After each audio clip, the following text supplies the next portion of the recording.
उत्तराखंड के कोने कोने से आए हुए मेरे सभी प्यारे भाइयों बहनों, माताओं, बुजुर्गों, बच्चों, आप सब लोगों का बहुत बहुत शुक्रिया, बहुत बहुत प्रणाम, नमस्कार सबको।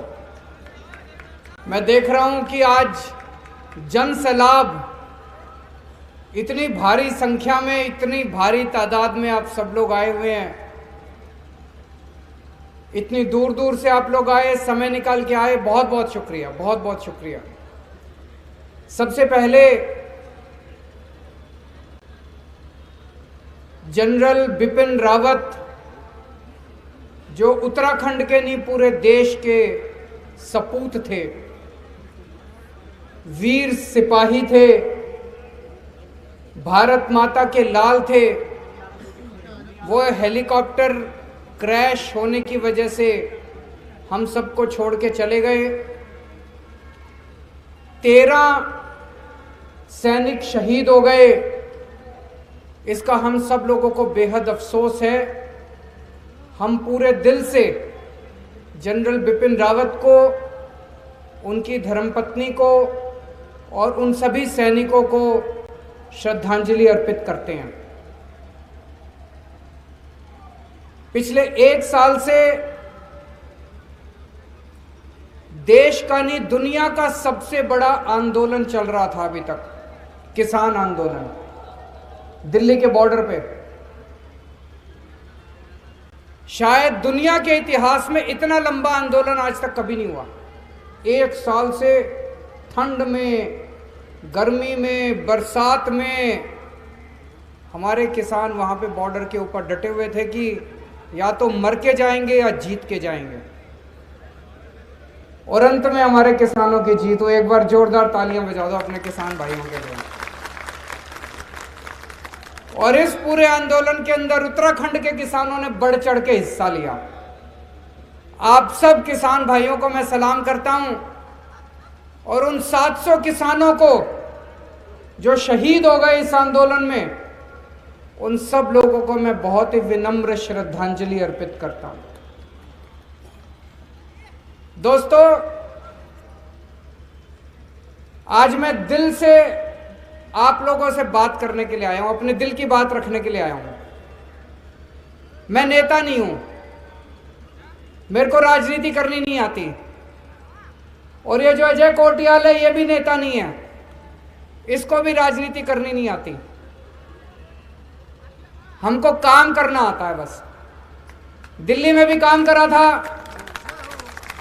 खूब काम करा दिल्ली में।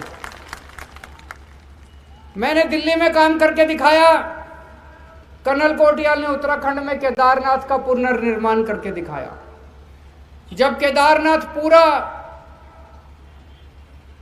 ध्वस्त हो गया था, उस वक्त लोग सोच रहे थे केदारनाथ दोबारा कैसे बनेगा, दोबारा कैसे बनेगा। इस एक आदमी ने अपनी पूरी फौज इकट्ठी की, लड़कों की, और इसने पूरा केदारनाथ का पुनर्निर्माण किया था। हमें काम करना आता है। इन पार्टियों ने, इन नेताओं ने नेतागिरी कर करके, राजनीति कर करके 20 साल में उत्तराखंड का बेड़ा गर्क कर दिया कि नहीं कर दिया? आज यहां इतने सारे मैं देख रहा हूं बच्चे आए हुए हैं, युवा आए हुए हैं, यूथ आया हुआ है, इतने सारे बच्चे मैं देख रहा हूं। आप में से जो जो बेरोजगार हैं जरा हाथ खड़े करो। जो जो बेरोजगार हैं वो बस। ये बीजेपी वाले ने नौकरी नहीं दी अभी तक, कांग्रेस वाले ने नौकरी नहीं दी। 10 साल बीजेपी रही, 10 साल कांग्रेस रही। ये कह रहे दोबारा एक मौका और दे दो। दोगे दोबारा इन लोगों को मौका? आज इस मंच से मैं कह के जा रहा हूं, आपको बीजेपी वालों ने भी नौकरी नहीं दी, कांग्रेस वालों ने भी नौकरी नहीं दी, मैं नौकरी दूंगा आप लोगों को।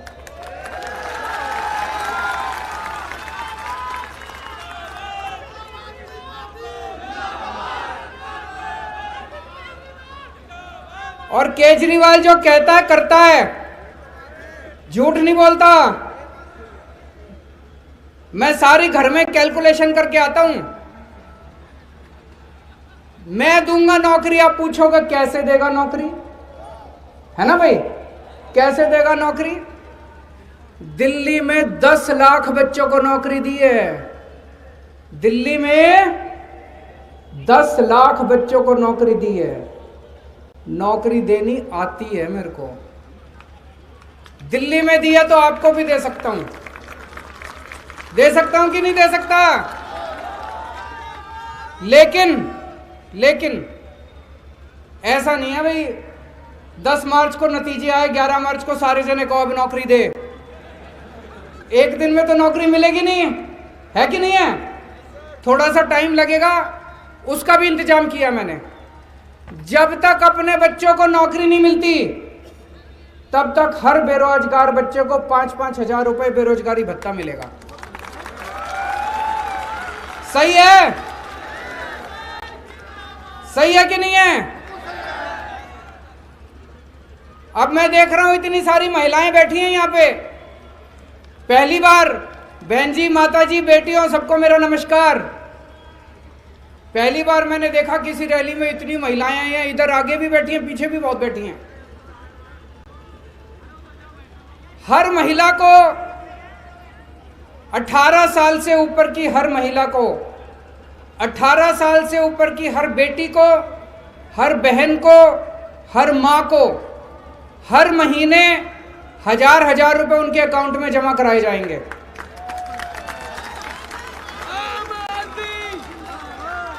वो माता जी नाच रही हैं वहां पे पीछे।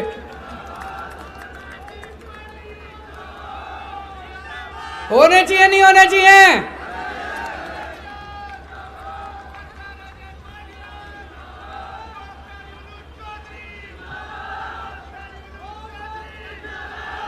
एक परिवार में अगर एक से ज्यादा महिला है, मान लो 3 बहनें हैं बड़ी बड़ी, तीनों को 1000 रुपए अलग अलग मिलेंगे। एक परिवार में मां है, बहू है, 3 बेटियां हैं, तो पांचों को 5000 रुपए महीना मिलेंगे। ये सारे जने कह रहे हैं औरतों को पैसे किस लिए चाहिए? इन्होंने सारों ने औरतों को, बेचारे औरत को केवल हाथ फैलाने के लिए छोड़ दिया।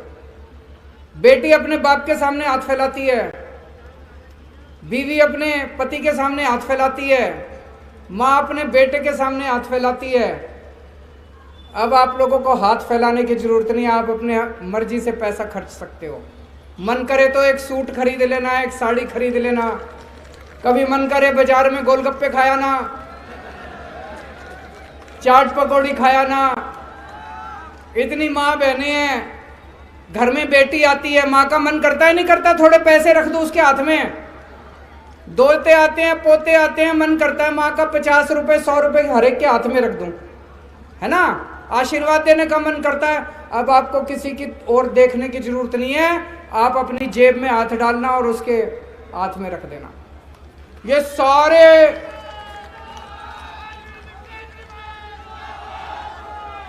सारे मेरे को गालियां दे रहे हैं, ये दूसरी पार्टी वाले, बीजेपी वाले, कांग्रेस वाले सारे गालियां दे रहे हैं। केजरीवाल तो सरकार लुटा रहा है, केजरीवाल तो सरकार लुटा रहा है। अरे लूट लिया तुम लोगों ने।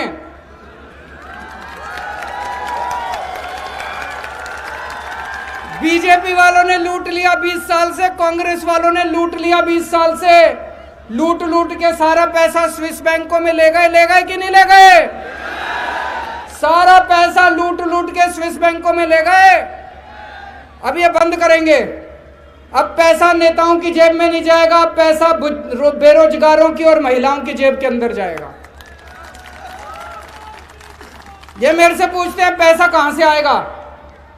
भाई साहब, उत्तराखंड का बजट 55,000 करोड़ का है, 55,000 करोड़। इसमें कितना भ्रष्टाचार होता होगा?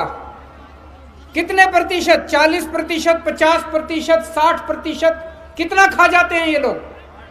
चलो 20% मान लो।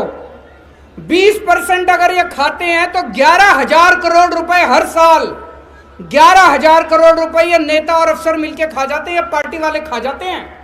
11,000 करोड़ रुपए ये स्विस बैंकों में ले जाते हैं। बुजुर्ग बेरोजगारों को और महिलाओं को देने के लिए जो मैंने ऐलान करा है, केवल 3,500 करोड़ चाहिए। 11,000 करोड़ का हिसाब दे दिया, अभी तो और बहुत कुछ दे सकता हूं आप लोगों को, पैसा बचा हुआ, अभी चिंता ना करूं। तो पैसे का इंतजाम करके आया हूं सारा, चिंता ना करना। चुनाव के बाद ये सारी स्कीम लागू करेंगे, सब कुछ लागू करेंगे। अच्छा, अब हाथ खड़े करके ये बताओ कि आप में से किस किस के दिल्ली में रिश्तेदार दोस्त रहते हैं? आपने सुना है दिल्ली के स्कूल बहुत अच्छे हो गए? किसने सुना है? स्कूल अच्छे हो गए नहीं हो गए दिल्ली के? उत्तराखंड के सरकारी स्कूल कैसे हैं? मैंने देखा था टीवी में, मैंने सोशल मीडिया पे देखा था, बहुत ही बुरा हाल है। स्कूलों में टीचर नहीं है, खंडर बने पड़े हैं स्कूल, डेस्क नहीं है, बच्चे जाते नहीं है, पढ़ाई होती नहीं है। दिल्ली जैसे स्कूल बनने चाहिए नहीं बनने चाहिए उत्तराखंड में? कौन बनाएगा? कौन बनाएगा? बीजेपी तो नहीं बनाएगी, कांग्रेस तो नहीं बनाएगी, केवल आम आदमी पार्टी बनाएगी। ये कोटियाल बनाएगा, इसको सीएम बना दो, ये सारे स्कूल बना देगा।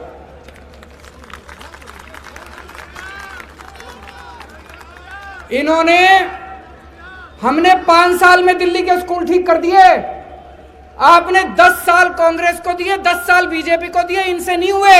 क्यों नहीं हुए? ये करना नहीं चाहते। नेताओं के बड़े बड़े स्कूल चलते हैं कि नहीं चलते?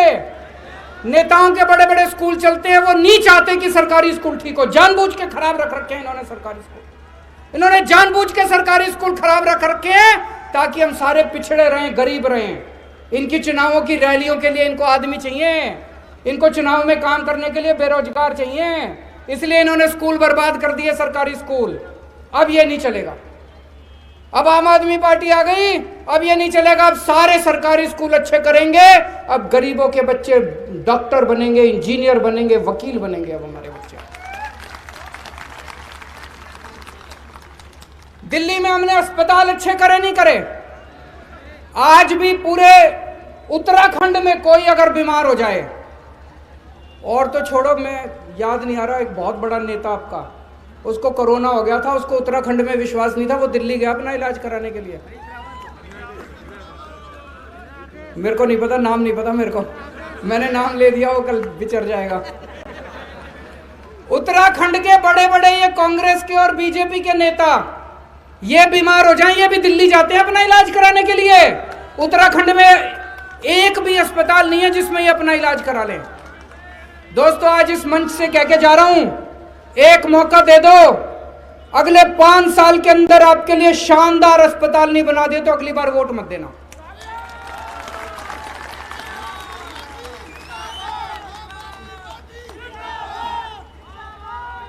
दिल्ली में हमने इतने सारे मोहल्ला क्लिनिक बनाए हैं, इतने सारे अस्पताल बना दिए और सारा इलाज फ्री कर दिया। आपको खांसी हो, बुखार हो, कैंसर हो, बड़ी से बड़ी बीमारी हो, छोटी से छोटी बीमारी हो, 10 रुपए की दवाई चाहिए तो भी फ्री, और अगर 70 लाख रुपए ऑपरेशन के लगे तो भी फ्री। सारा इलाज फ्री है सबके लिए। उत्तराखंड में होना चाहिए नहीं होना चाहिए? ये फिर मेरे को गालियां दे रहे, केजरीवाल तो स्कूल भी फ्री कर रहा है, अस्पताल भी फ्री कर रहा है।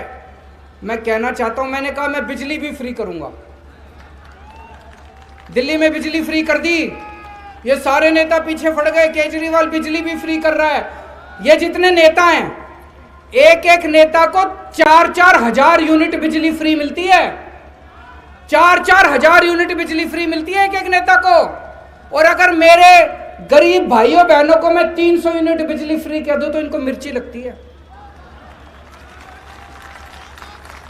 बताओ, अगर नेता को 3,000, बाबूजी नेता को 4,000 यूनिट बिजली फ्री मिलती है तो आम आदमी को 300 यूनिट तो बनती है?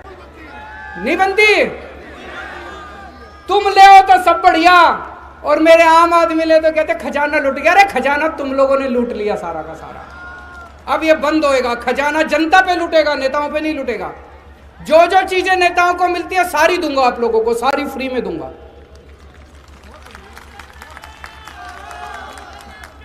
अभी दिल्ली में हमने एक स्कीम बना रखी है। हम दिल्ली वालों को फ्री में तीर्थ यात्रा कराते हैं। तीर्थ यात्रा कराने का भी और करने का भी पुण्य होता है। आदमी तीर्थ यात्रा पे जाए तो भी पुण्य होता है और किसी को भेजे तो भी पुण्य होता है। हमारे दिल्ली में रामेश्वरम की यात्रा, शिरडी जी की यात्रा, पुरी की, द्वारका की, करतारपुर की, अजमेर शरीफ की, सभी धर्मों की यात्रा कराते हैं। अभी पिछले हफ्ते 2 ट्रेन गई हैं अयोध्या। एक ट्रेन में 1000 आदमी, एक ट्रेन में 1000 आदमी अयोध्या जी के दर्शन करने गए हैं। सब कुछ फ्री, एसी ट्रेन फ्री, वहां पे रहने का इंतजाम करा उनके लिए होटल में, वो भी फ्री, आना जाना खाना पीना, और इतने खुश थे, इतना आशीर्वाद दे रहे थे मेरे को। उनके आशीर्वाद की कृपा है जो मैं यहां खड़ा हूं आज आप लोगों के साथ। उत्तराखंड में भी करेंगे। उत्तराखंड में भी हमने कहा है अयोध्या की यात्रा कराएंगे। अयोध्या कौन कौन जाना चाहता है? अजमेर शरीफ कौन कौन जाना चाहता है? करतारपुर कौन कौन जाना चाहता है? सबको यात्रा कराएंगे। जैसे दिल्ली के अंदर यात्रा, दिल्ली में 36,000 लोगों को मैं अभी तक यात्रा करा चुका, टोटल 2 साल में 36,000 लोगों को यात्रा करा चुका। यहां भी सभी धर्मों के लोगों को यात्रा करवाएंगे। मैं भी यहां पे आता हूं गारंटी पे गारंटी। मैंने कहा पहली गारंटी बिजली मुफ्त देंगे, दूसरी गारंटी रोजगार देंगे, तीसरी गारंटी अयोध्या लेके जाएंगे, आज चौथी गारंटी दी है कि महिलाओं को 1000 रुपए देंगे। ये बीजेपी वालों ने, कांग्रेस वालों ने केस कर दिया मेरे ऊपर हाई कोर्ट में। हाई कोर्ट में जाके कहते हैं जी केजरीवाल गारंटी दे रहा है। तो जज बोला जी अच्छी बात कर रहा है, गलत क्या कर रहा है? बोला अच्छी बात कर रहा है, गलत क्या कर रहा है? तुम भी गारंटी दो। तुम गारंटी क्यों नहीं देते? तुम तो झूठे वादे करते हो। हर चुनाव के पहले आके कुछ कुछ उल जलूल बक जाते हो और फिर चुनाव के बाद शक्ल नहीं दिखाते। तो छोटा सा मुंह लेके वापस आ गए हाईकोर्ट से। तो एक एक गारंटी देके जा रहा हूं, और गारंटी देने के बाद हमारे कार्यकर्ता घर घर में आके कार्ड देके जाते हैं। देते नहीं देते? कार्ड देके जाते हैं, मेरा साइन किया हुआ कि अगर ये गारंटी पूरी ना करूं तो मेरे पे केस कर देना चुनाव के बाद। अगर मैं अपनी गारंटी पूरी ना करूं मेरे पे केस कर देना, साइन करके देता हूं मैं आप लोगों को। एक और बात है, ये बहुत समय से डिमांड चल रही है 6 नए जिले बनाने के लिए। काशीपुर, रानीखेत, डीडीहाट, रुड़की, यमुनोत्री, कोटद्वार। ये काशीपुर जिला बनना चाहिए नहीं बनना चाहिए? सरकार बनने के 1 महीने के अंदर ये 6 के 6 जिले बना देंगे।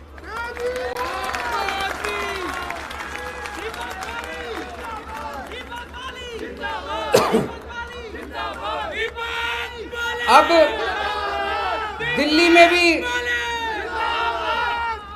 में भी 70 सीट है, उत्तराखंड में भी 70 सीट है।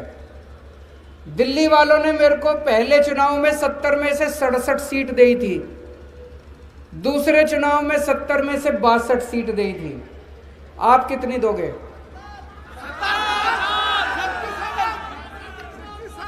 भूल मत जाना, आपकी गारंटी है ना? लिख के दोगे? पक्की गारंटी है। अब यहां से जितने जने जाएंगे अपने अपने मोहल्ले की वोट की जिम्मेदारी तुम्हारी है। मोहल्ले के अंदर एक एक घर में जाके बोलना है कि इस बार झाड़ू के ऊपर वोट पड़नी है। आप लोगों ने 10 साल बीजेपी को दिए, 10 साल कांग्रेस को दिए। आपसे केवल एक मौका मांग रहा हूं, 5 साल मांग रहा हूं।